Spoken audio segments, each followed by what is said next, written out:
Magandang araw ulit, Pilipinas! Isang mapagpalang linggo po sa ating lahat. At syempre, panibagong pagsubok na naman para sa ating mga nanay.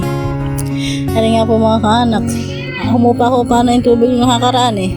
Ngayon, may tubig na naman. Diyos ko, umakit na naman dito sa loob ng bahay. Nakabalak pa naman kami magbubana ng mga Durabox eh. Buti na lang, hindi namin tinuloy. Diyos ko, papasukin pa naman pala yung loob ng bahay. Nasasabayan kasi ng high tide kahit na wala ng ulan. Lumalaki pa rin ang tubig kasi nga dahil sa high tide.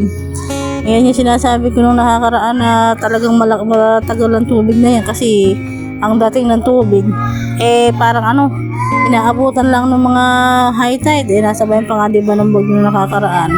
Kaya yung tubig hindi talaga aalis, mukhang matatagalan. Yari nga nung si Sidro naglalaro-laro sa nakakarating mga kaanak.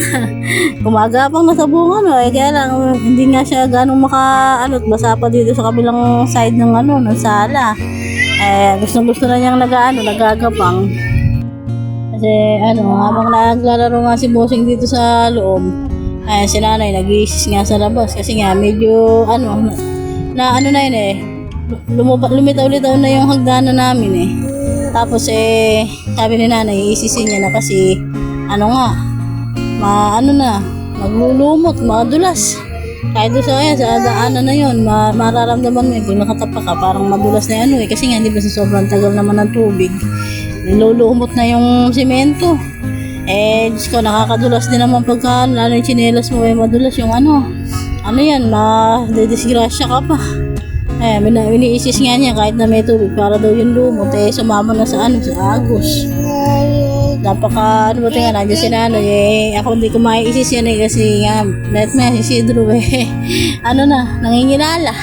Minsan ayaw sumama sa mga kuya niya. Buti nga kahit paano napapag-alaga ko pa rin yung mga kapatid. Lalo na mamaya magdi-deliver nga ako dito ng tinapa. Kasi yan nga sanay kasi ito na binubulaga siya ng mga kuya niya pag nakano sa pinto. Kaya binubulaga pa nanay ko dyan mga kaanak. Sisili sa pintuan. Tapos yan nga sanay kasi siya na ginaganyan ng mga kapatid. Kaya akala niya binubulaga siya doon ang nasa labas.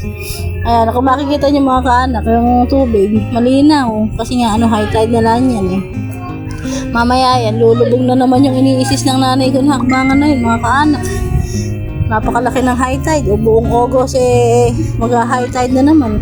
Kaya bagyalan lilitaw yung hakbangan namin. Diyos ko masakit na yung paano mga taga rito sa amin sa tubig. Ayaw na kami lubayan. Hindi pa naman natutuyo ayan na naman ang tubig. Kaya mga estudyante tuloy hindi nakakapasok. Gusto pa naman ng mga bata na papasok sa eskwela kasi nga syempre mga excited yan. Napakatagal na rin naman nilang na-pending sa bahay. Imbis na nakakapasok sila sa eskwelahan, nagpipirme pa rin sila din sa loob. Online pa rin, kaya minsan naiinip. Diyos ko, lalabas ka ng bahay, tutungtungan mo tubig. Kaya nawibili na nandun sa loob yung mga bata. Nakakaawa naman yung mga bata na may mga anak ko, diba? Wala na mga cellphone na isa lang ang buti na lang yung TV namin din sa wifi kaya hindi rin sila ganong naiinip. Nakakaawa din naman lalo na pag ganyan may tubig. Hindi sila makalabas, hindi makapaglaro. Tapos yan, may nagpa-repair nga sa atin ng short na pang-daycare.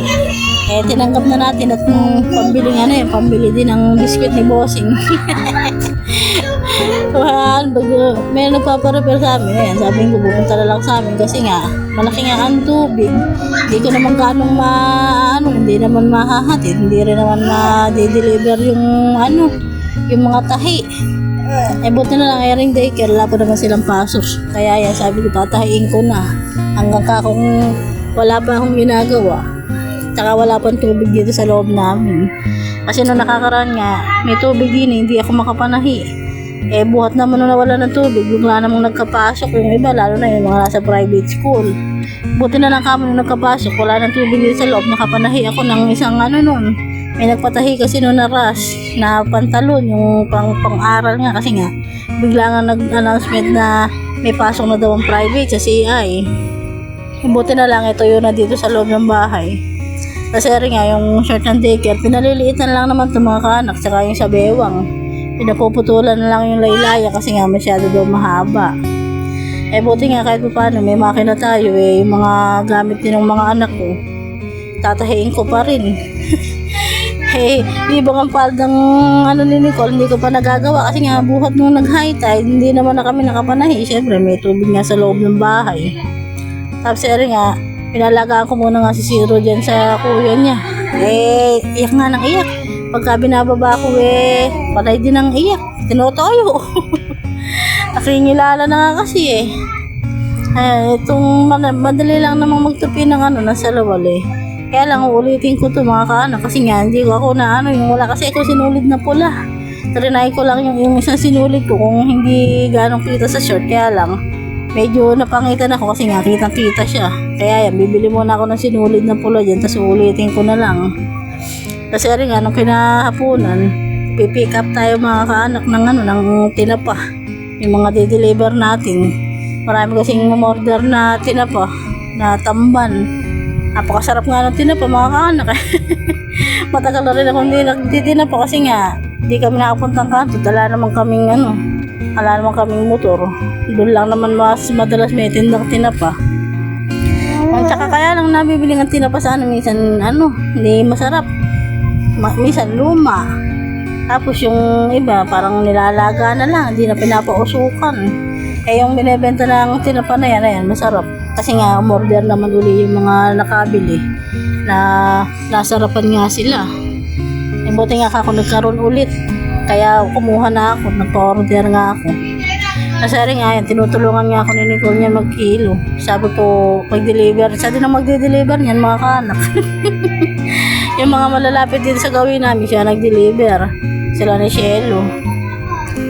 Tapos magkikilo nga kami dyan. 10 kilo kasi yung yan, pa-order ko mga kaanak. Hindi ko alam kung meron pang buti nga may sumobra pa para pang ulam. Buti nga mga anak, masipag rin anak ko na rin, nakakatulong ko na sa pagde-deliver. Kasi nga napakahirap mag-deliver ngayon, may tubig pa. Eh kung ako lang magde-deliver niyan lahat, aabutin ako ng gabi. Baka walang ulamin yung mga umorder sa akin. Kasi napakahirap naman talaga maglakad sa may tubig. Eh halos buong Francis may tubig pa rin. Yung buong lugar namin dito, may tubig pa rin. Yung mga dideliveran ko, lubog pa rin ang bahay. Eh, kung di ko naman dideliver, hindi man ako makakaubos. Eh, kaya sabi ko kay Nicole, tulungan niya na ako. Dito sa kabilang side ng siya magdideliver, yung mga kakilala niya. Ako na lang magdideliver sa malalayo. Tapos, ayan, nung lumabas na ako, pinalaga ko muna nga si Sidro sa kuya niya.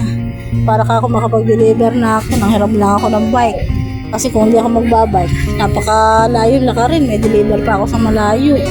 Kaya yan, sabi ko nga, alagaan muna. Pagka, saglit lang naman ako. Kaya lang, anong oras na rin ako nakauwi dito mga kaanak. Kasi nga, alos lahat ng may tubig pa. Minsan naglalakad lang ako, inaakit yung bisikleta. Kasi nga, mahirap sikaran. Mahingal, ka na pagkayari mong magbike. Kasi nandito na ako sa may tapat ng school. Ayan nga, baha-baha pa rin yung school. Paano papasok yung mga estudyante. Tapos yan, dito na sa may side na rin. Wala naman tubig. Ito na yung malayong deliver ko mga kaanak. Kaya kitang-kita nga yung yung PNR, yung tren. Malayo-layo pa yan mga kaanak. Bago mayari, matagal-tagal pa. Kasi ito, pauwi na ako nito mga kaanak Sabi ko nga anong oras nakako, hindi pa ako nakakauwi. Umiiyak na nga daw si Sidro. Kaya sabi ko nga, doon sa ibang dideliver ako, hindi ko na po madadala kasi umiiyak na yung anak ko. Pinakialaga ko lang. Eh, wala akong magagawa. Siyempre, uuwi ako. Tapos yan, luman muna nga ako ng biscuit ni Bossing para ako may pasalubong ako sa kanya pag uwi. Saka bumili ako ng gamot. Sakit na ulo ko At yun lang muna mga kaanak. Bye-bye!